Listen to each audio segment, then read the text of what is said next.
We're going to record. I have like something really cool that because of my steel trap of a mind for nonsense, I was able to remember for today.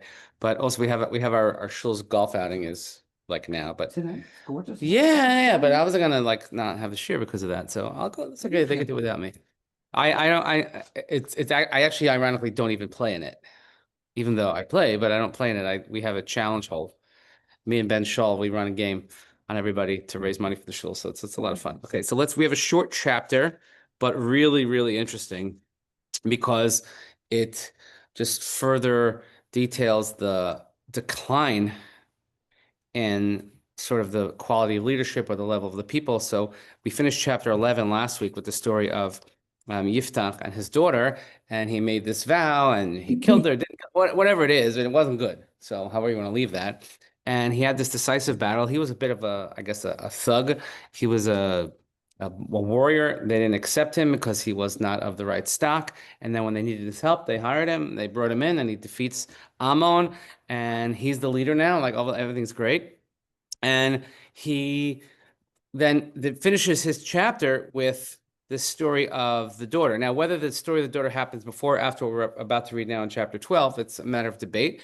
One could certainly look into that, but I don't really want to focus on that. But we're in Vayitzaik. So Pasuk Aleph in Perek Yud Beis. Vayitzaik ish Ephraim vayavor tzafona. ויאמר ליפתח, מדוע עברתי לכם בבני עוון, ולנו לא קרס עליך זמח, ביסך נשרוף עליך באש. So the men of Ephraim, but really it's not Anshe Ephraim, it's Ish Ephraim. Whenever you see Ish in the singular, that means that they were all of one mind. They were all agreed on this, which in Judaism is very rare to begin with. When do we ever agree on anything?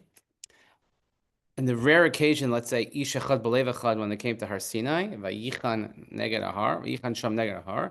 It hasn't happened since, but usually when it's something negative, when people want to start a fight, that's usually when people get along, or they say politics makes strange bedfellows. So they get up and they said to the men of Ephraim, they were mustered and they crossed to the north. So they go to where Yiftach is. And they said to Yiftach, why did you cross over to make war against the children of Ammon and didn't call on us to go with you? We will burn down your house and fire upon you. Whoa. So anytime in Jewish leadership, when someone says to you, why didn't I? How come I didn't get? Why did it's never going to be a good ending. Okay. So it could be something as simple as, why didn't I get an aliyah? It's funny how people think that they use this term, a chiyuv aliyah. I'm an obligation to get an aliyah. I'm a chiyuv. Like, well, I mean, what you think is a chiyuv may not be what halacha thinks is a chiyuv. Okay, fine. So why didn't I? How come? I tell to younger rabbis all the time. I said anybody that runs and wants and asks to be the president of the shul, I go run away. Just run far away because anybody who wants that is like, dude, you're just asking for trouble. The president of the shul has to be done kicking and screaming, right? After, of course, 14 constitutional votes and amendments, but that's a whole other. I don't know why that keeps coming up here, but it does. So they said, why we're gonna now. If you remember, if we flash back, a similar thing happened to Gidon in chapter 8. In the beginning of Perek Ches, just to give you, it's like the first couple of psukim Perek Ches, it says, the men of Ephraim, okay, here, men of Ephraim, they went to Gidon and they said, what's that thing you have done to us by not summoning us when you went to fight with Midian? And they contended with him vehemently. So they come also really angry again, okay? It's same thing, Ish Ephraim, as one unit. And he says, what have I now done to compare to you? Are you not the gleanings of Ephraim better than the vintage of Aviezer? Into your hand did God give the leaders of Midian, Orev, Zav. What could I do to compare to you? Then their indignation against him abated when he made this statement. So that was a bit of a masterclass in diffusing a situation and preventing something from escalating, where he uses, they say, flattery will get you everywhere. So he's, oh, man. Yeah, all kinds of things, but that is not what happens here. Now, what's interesting also, which is very, very important to point out, and that's the saddest part, is who's complaining? It's Ephraim, okay? And where is Yiftach from? גלעדי, Which is גלעד, which is גלעד, ירדן. which is keep going back, right? Gilad ben Yair ben סליחה, זה לא... Menashe. או, Ephraim and Menashe and Nebuch, every Friday night we're together blessing them. And now, so it could be that some Farshim say is that this traces back to the whole Ephraim and Menashe bit. You know, we always say, oh, and Yaakov, he placed the hand of Ephraim before Menashe. Really, Menashe was the older one, and Yosef didn't like it. It's so nice. Da, da, da, da, da. We finally solved the whole, firstborn strife thing. But according to this, no, they're still upset about that. Menashe. Menashe. So they don't like that Menashe is, and also that when we have the encampment in the Midbar in Sefer by Midbar, that when you have like the 3 or 4 tribes together, so Menashe was the head of it and not Ephraim. So it's amazing how people can hold a grudge for a very, very long time. Why didn't I, or how come you got this? And it happens in every single family. Every single family is like when you make a like any family affair, right? It's like, well, I didn't like the table I got sat at that you put me at, right? Or I was in the corner, you put me too close to the band, I was too far from the food. This 18th cousin didn't get an invitation, but this 17th cousin did. Like it's unbelievable, right? Nothing brings out more strife, more fights than a family simcha, which is, I mean, and here you talk about brothers, Ephraim and Menashe. Ephraim and Menashe are like this, and we're going to see that the whole tribe of Binyamin, and that's one of the sad underlying themes of the whole Sefer Shoftim, is that the tribe of Binyamin goes completely bankrupt and they almost become extinct. We're going to see in chapter 19 the story of Pelegesh Begiva, what happens there, which is really, really horrible. But Binyamin, it's like, oh, poor Binyamin. What did Binyamin ever do? Binyamin was never in the slavery. Was never in Egypt with the brothers, and they had to bring him down. And you make him like, oh, Yaakov, I can't let him go. If I let him go, I'm going to die. Binyamin was 30 years old at the time when that happened. The story in Vayeshev, Miketz, Vayigash, okay? You think he's like some little kid, like that he's like his father's holding his hand the whole time. He has 10 kids. It's listed. He has 10 kids when he comes down to Egypt. But, apparently he wasn't left out. And it could be that there's this overriding brotherly animosity, perhaps between the children of Rachel and all the other ones, towards them, maybe because they were looked at as favorites. But here it's between 2 brothers, Ephraim and Menashe. We became 2 tribes in Israel, and this happens. So instead of diffusing the situation, what does Yiftach do? Yiftach is, he's a person of bravado. He's a person who's a warrior. And you know that sometimes, no matter how much common sense you have, that when someone like brushes your ego the wrong way, it's usually men, because men are dumb. But like if like you just can't, like I can't back down. Like I can't look like a well, you could fill in the blank, in Israel they say don't look like a friar, right? You don't want to look like a loser. You don't look like me. I'm a man. I gotta stand up for my thing. Sometimes the best thing is just to walk away and like, so what? Who cares what they call you? But it's better than getting killed or God knows what, right? I mean, like I'll give you a completely benign and maybe not even pertinent example, but it's just so overtaking the internet right now in the last like 48 hours. I don't know if you saw the story of this. There was a game between the Marlins and the Phillies. Yeah. This, The baseball. yeah. So you know what happens? You ever been to this baseball game?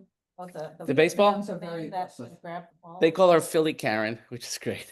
Which is great. And so when a baseball comes into the seats, it's a free for all. It's hefker. Like whoever gets it, kol hakoram zacha. That's the halacha. That's how it goes. Now, the guy gets it. He gives it to his kid, and she comes over demanding, "That's mine. You took it from me." Now the video clip, he did not take it. It was in her vicinity, but they were all in that vicinity. It was never in her hand. It was never in her possession. She feels like, oh, because it was in my daladamas. That anyway. So the guy, and he since has done a couple of interviews, and he said, I had a choice at that moment. I could either do something that I would probably regret, or I could just be a parent and show my kid, like, you know what? Sometimes it's better to just not escalate and diffuse the situation, which is what he did. He ended up coming out on top because the Marlins, to their credit, they gave him like a gift bag, and then they brought him down, and he met the guy who met the home run and the whole thing, and some guy gave him World Series ticket, whatever it is. And this woman, like the internet is like ready to murder this woman, never Philly Karen. I can't verify if it's true, because at first they thought that she was some teacher in some school district, and then the school district put out a notice saying she does not work here, is not who you think it is. He says, because any of our teachers would have caught that ball. That's what they said, which is pretty funny. And now apparently I saw a report this morning that said that maybe it could be that she works for Philadelphia, like parking. She's like a ticket writer. Remember that show Parking Wars? Okay. And her name is actually Karen. No, it's great. Which would be if that's true, that's golden. I don't believe anything I read necessarily like that. But anyway, but that's an opportunity. It's like, okay, you want to be right or you want to be happy.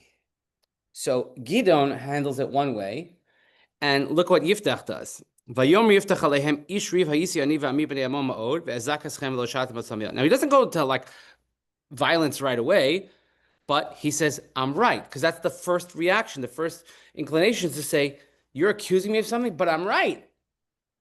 Where were you? Yeah, you're right. I was fighting, me, my people, against Ammon.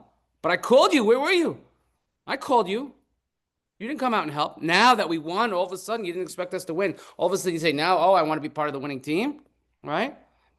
He says, I called out. You didn't save me from their hands. What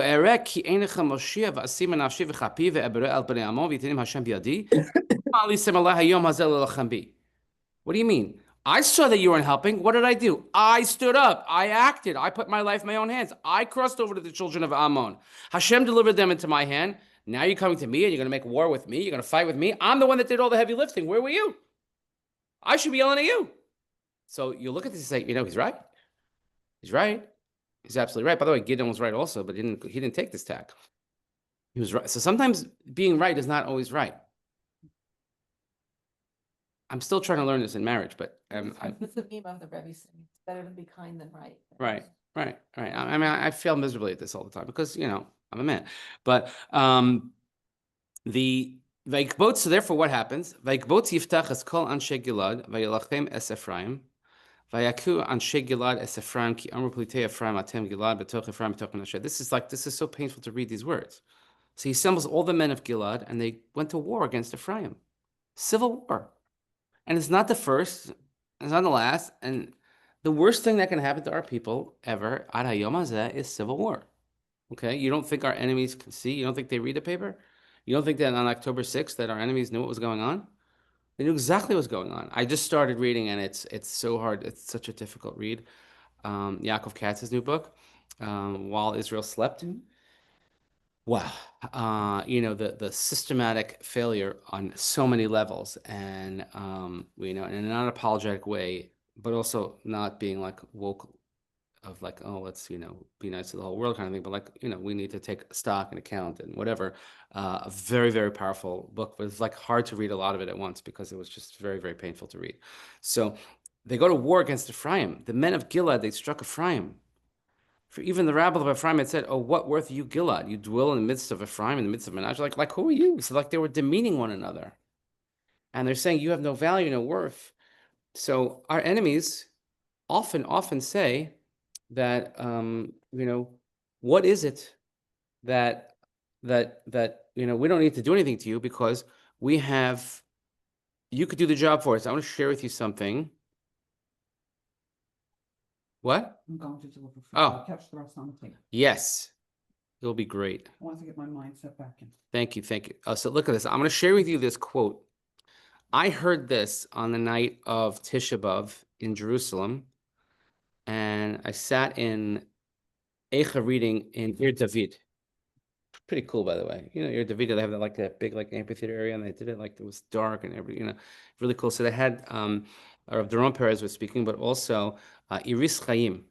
Iris Chaim she's become very, very well known. She's completely secular Israeli, but her son was taken hostage from Kfar Aza, and he was one of the handful that when they were escaping, the Israeli army mistakenly thought them to be terrorists and killed them. And she's the one that had the soldiers come to her house to the Shiva and to forgive them. I forgive you. I hold no animosity. You were doing your job. There's no way you could have known. Whatever. A really, really powerful woman. And she could be a rabbi. The way she talks, it was unbelievable.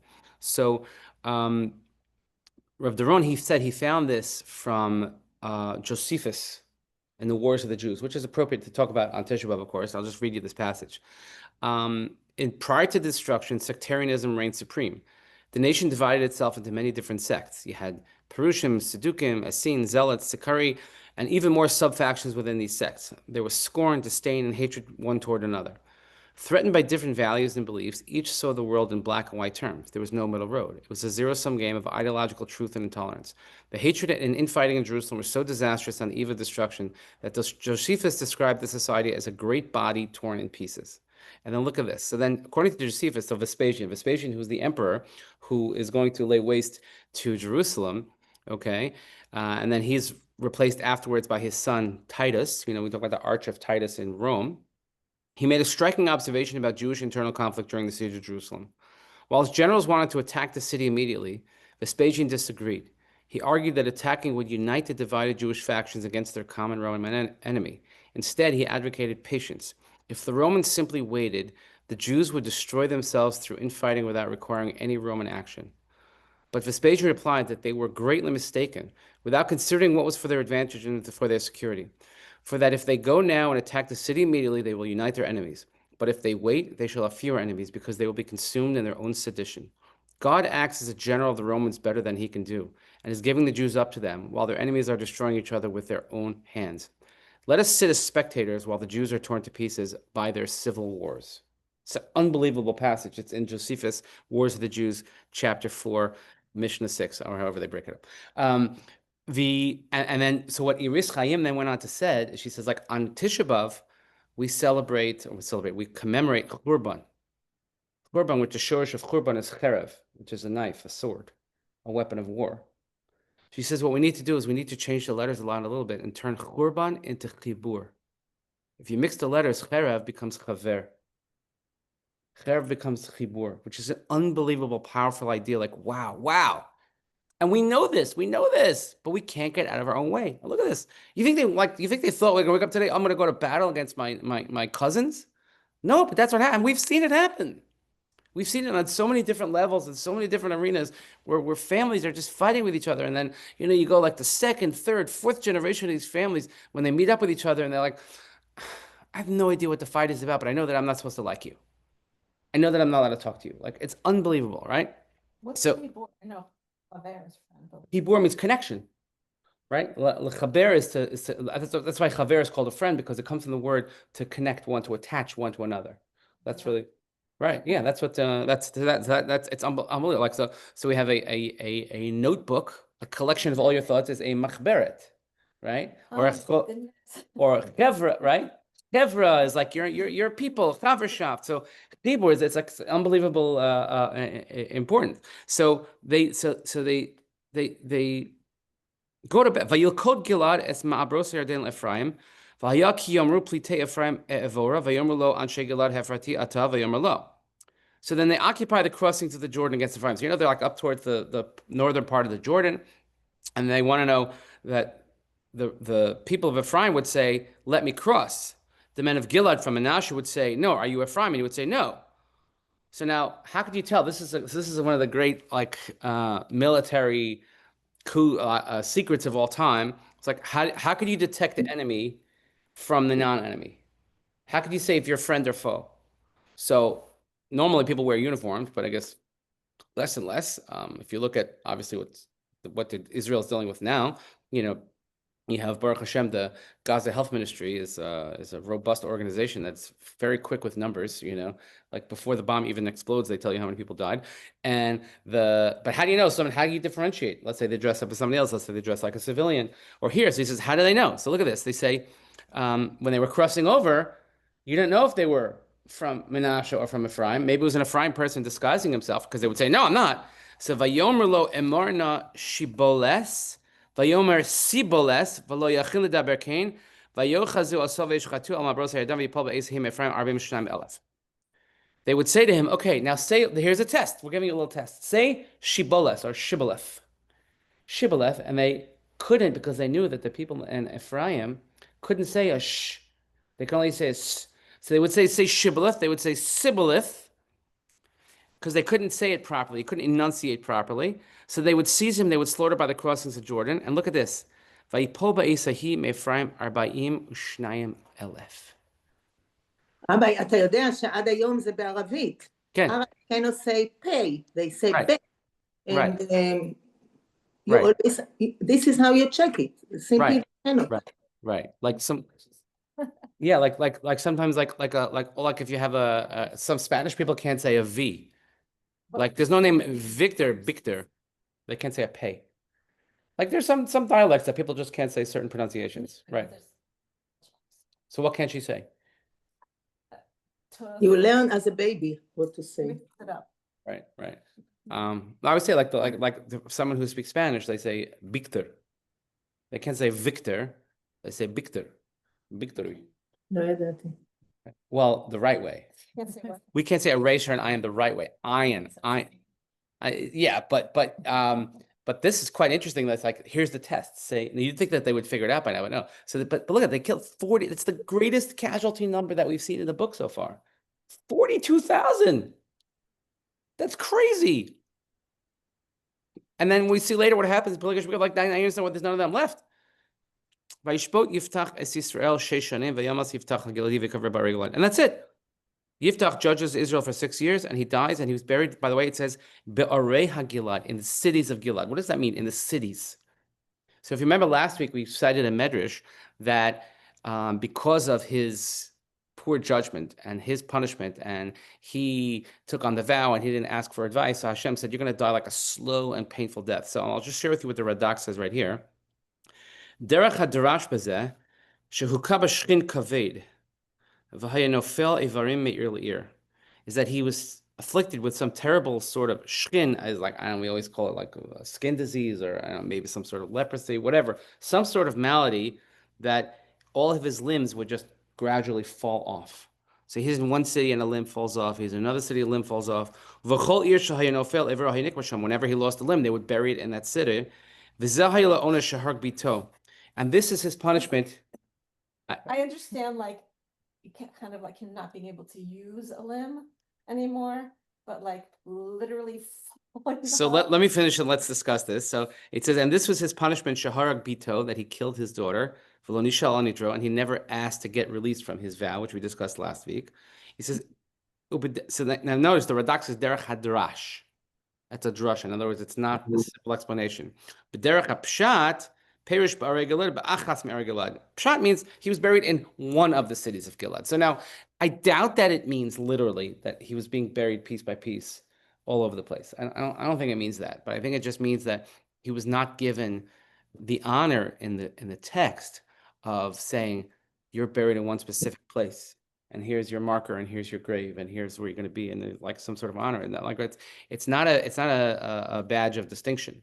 But if you look at the contradistinction between Yiftach and Gidon, and how the mighty have fallen, and how the generations are further away from decency. You know, first we have this episode with his daughter that's reported, but now civil war. It's a very, very big thing, and it's like, also you don't see the outcry.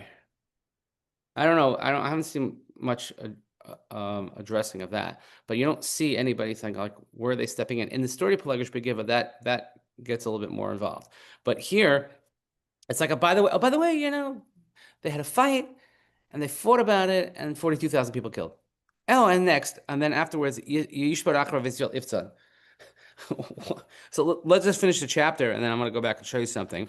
So after him, because he was 6 years, and then he's buried piecemeal, who was ruling? Ivtzan. We should know that name, Ivtzan, Mi Beis Lechem. Mi Beis Lechem. When you think of Beis Lechem, what's Bethlehem? Bethlehem, there used to be Jews there, and then there used to be Christians there, and now they're not. So Bethlehem is a very, very fascinating place now in modern Israel. Bethlehem used to be at least 80% Christian. It was a Christian city, obviously, because of Yashka. It's a very important place. 20% Muslim. Now it's the opposite. There's virtually no Christians left in Bethlehem. It's like 90-10 at best the other way, which is really, really, you know, telling. But of course, the world doesn't care about that because it's not exciting because it's not Jews. And the Jews didn't kick them out. If the Jews would have kicked them out, then it would be front page news. So, but Beit Lechem, when you think of Beit Lechem, who's from Beit Lechem that we think of? רחל, קבורה בבית לחם. Well, she's buried there, right? But somebody who's from Beit Lechem. Okay, so we think always the story of Ruth. Ruth HaMoaviyah. נכון. She was from Beit Lechem. She came back to Beit Lechem. But who did she marry? Ultimately, in the end of the story, not the first time. The end of the story, she married Boaz. So the Gemara tells us that Ivtzan is Boaz. Oh, What? Yeah. Yeah. The Gemara says that Ivtzan is actually Boaz. And what perhaps what some of the Mefarshim are saying here is that he it's like a light, it's like even in the darkest time, like let's shine a little bit of light. There's always going to be like one great character that will pop up that you might Mm. think it's all lost, but now we have the story of Ivtzan. Even though they don't tell us anything about him, but it's just sort of like a little nugget. What do they call that in a movie when they put something like the not a mushroom, what do they call it? They call it a gem, like oh my gosh. Kernel of like something beautiful, like a little Nugget? yeah, something like, but there's a specific movie term for it. Anyway, she's gonna find it in 1 second on the internet. What? There's a particular show that they're highlighting it on every reel. I'll find it. Yeah, you know what I'm you know what I'm getting at. Okay. And then you'll say it. I'm like, yes, of course. Anyway, so he has this is interesting. But he lo shlosh banim shloshim banos shilach achutza shloshim banos hevi levanav min achutz v'yishporis Yisrael sheva shanim. So Ibtzan has 30 sons, and he sent out 30 daughters. He brought 30 daughters for his sons from without, and he judged Israel for 7 years, and then died, and he's buried in Beit Lechem. Okay, a lot of kids. Commentary.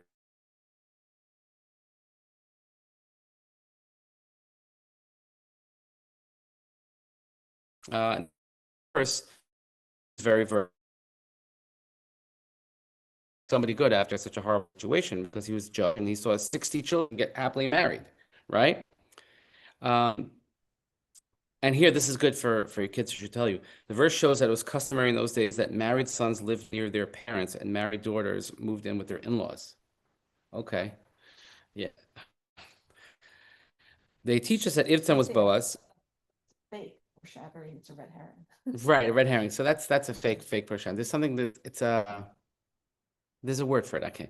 Of course, is Boaz, who becomes the husband of Ruth and the father, progenitor of Easter eggs. There you go. Thank you, Ar. That's what I'm looking for. Yeah, Easter egg, an Easter egg, an Easter egg. See, you have to Google it up. You have to Google it.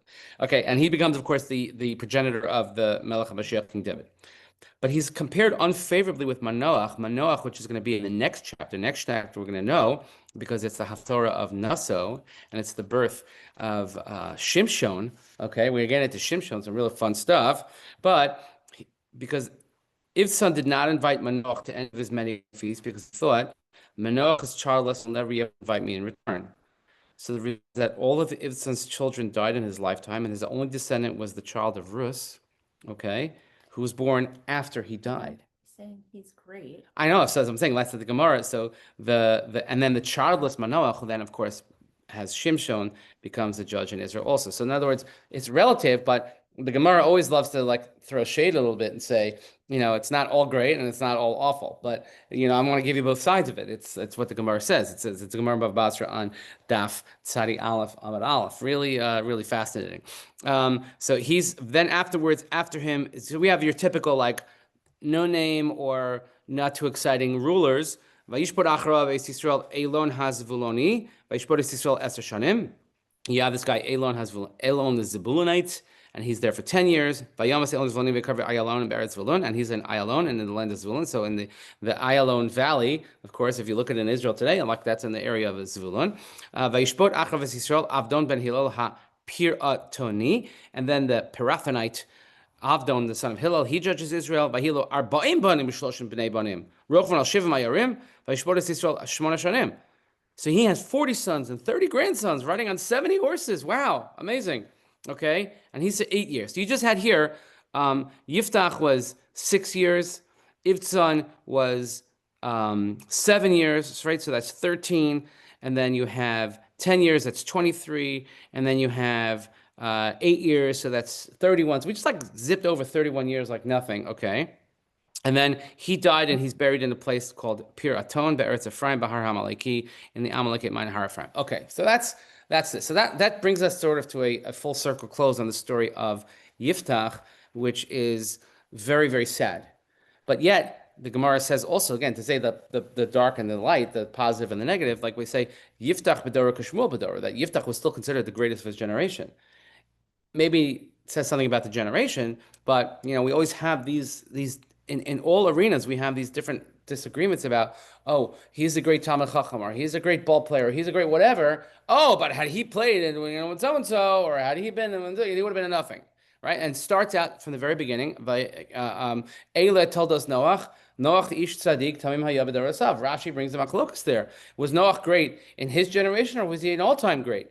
So in machlokas, some say no, he was great in his generation because everybody else was horrible. But had he been with Avram, he would have been a nobody, right? He couldn't get, he couldn't get glila in shul if he was in the time of Avraham. So what? So that's interesting. Now, when I read this, the test that they give to the soldiers, okay. So I was reminded of if I ask you, what's one of the greatest television shows? If I ask you, if you're on a desert island, and you could have like full series, I don't know, 3 television shows, what would you pick?